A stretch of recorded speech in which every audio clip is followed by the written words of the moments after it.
My name is Joseph Kearney. I am the social media officer at Planet Romeo. And Planet Romeo, for the straight audience who may not be familiar with it, it's an online dating app and it's an online community for gay guys and for guys who like to have sex with guys. When you set up a Planet Romeo profile, it's up to you how much information you want to share. So you can share an awful lot. You can be very descriptive. You can use it a little bit like a gay Facebook, or you can be very minimal. We would always recommend that the more information you share and the more pictures you have, the more clicks you're going to get, the more people you're going to be speaking to, of course. The more information you have to share, the more the person can feel they already know you before they meet you. So you can describe your interest, your hobbies. You can write an essay on yourself if you want to. You can even spill into your sexual preferences and your fetishes. So there's a huge variety of options when you log in. And then also when you're on your profile, as you go looking for other profiles, you can set your search criteria. So you can be very specific and you can say, I want to look for someone aged between 25 to 35. I want to look for someone that is such and such a height, such and such a weight. You can set your preferences by hair. I want someone who's super hairy. I want someone with a beard. So not only can your profile be detailed, but the profiles that you search for can be super detailed. You do have the option to give very few details, and then perhaps you won't get an awful lot of responses. So when we're talking about online dating and you sort of worry, is the spontaneity gone? I don't think it is, because when you log into Planet Romeo, you have a grid, and on that grid there's all sorts of types of gay guys that are available for conversation and might be available for dates and more. So even though you could go in specifically looking for one type or another, somebody else might see your profile and can leave a footprint, and the footprint can say things like, you're on my wavelength. Hey, fancy a drink? Hey, sex right now. So you will bump into people that you weren't expecting to talk to online, and it's up to you if you engage with them and respond.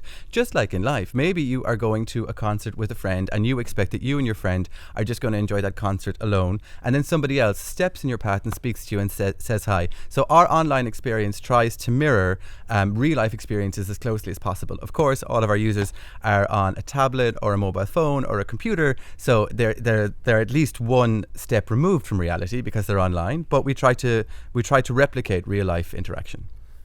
So when we're comparing online dating from a gay sort of community to the straight community and how they behave and how they interact, heterosexual dating has been out in the light of day for a really long time, and it is more developed and more advanced, and as I mean socially. So it's more acceptable for a guy to go looking for a girl and for a guy to date a girl. That means also it comes with more hang-ups and more societal expectations. So the straight community, I feel, were slower to get on board with online dating, and the gay community embraced it at the very, very start, because lots of gay communities are suppressed. Lots of gay guys aren't allowed to go look for a boyfriend in their society depending on where they live in the world. So we got online really quickly. We used the internet to find men very, very fast. So you could argue that we're a little bit more adept at it, a little bit more advanced, and perhaps that's why we're more specific in what we're looking for, and we're more open and more honest about going online to find someone. I know a lot of straight girls and straight guys that are super embarrassed to admit that they're on Tinder. Lots of girls even might think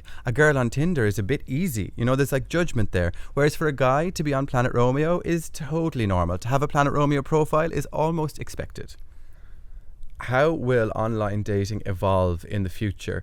Well, I suppose if you look at social media, you will see there's a lot of humor and there's a lot of jokes about the different ways people present themselves when they're dating online to real life. So in real life, you would never ask anyone to show you their dick, right? Online, it's one of the first things you ask, or very often can be, can I see your dick pic? So that's a huge change, right? And I don't know, I would be embarrassed on a date with a guy to ask him such a question. If somebody asked me a question, I might not be that confronted, but for me to present that question, that's just a bridge too far. So in years to come, maybe we'll get more comfortable with our online dating conversations, that it will spill into real life, and you will be asking someone on a date, how big is your dick? Can I see it? What are you into? But it's funny that we separate out these conversations. When we're face to face with someone, we have much more polite interactions. I think, not speaking for everyone, but generally. And then when you're online, you are groomed into this conversational role where you can say looking for ? And that can be very sexual if you want it to be, or it can be very neutral. You can say, oh, I'm looking for someone to go to the cinema to watch a film with. Oh, I'm looking for someone to have sex with right now. So in the future, I think we will get more comfortable. It will become more normal. And as I was saying, guys on Tinder and girls on Tinder, they carry shame and embarrassment right now, I feel that will become less and less.